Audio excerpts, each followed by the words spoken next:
Inna lillah wa inna ilayhi raji'un. C'est à Allah que nous appartenons et c'est vers lui que nous retournerons.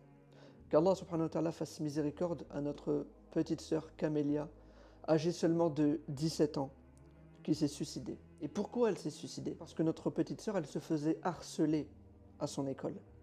Convoquée par le proviseur, on lui aurait fait comprendre que, eh bien, qu'elle se victimisait, que c'était elle la fautive et qu'en plus de ça, elle allait avoir une sanction disciplinaire. Elle en a donc informé sa maman par message et en lui disant à la fin « Je t'aime de tout mon cœur.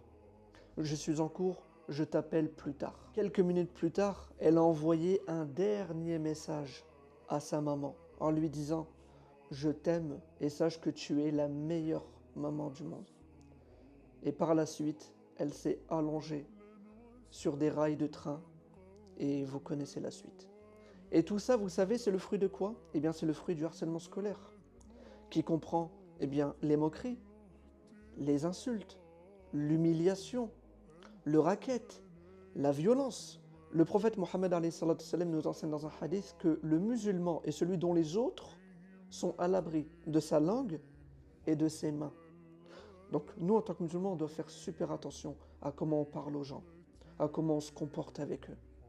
Et dans un autre hadith incroyable, le prophète il nous enseigne que nous, musulmans, lorsqu'on voit un mal, quelqu'un se faire harceler par exemple, eh bien on doit l'arrêter avec notre main. Et si on ne peut pas l'arrêter avec notre main, on doit l'arrêter avec la bouche. Donc lorsque vous voyez quelqu'un se faire harceler, vous devez absolument intervenir.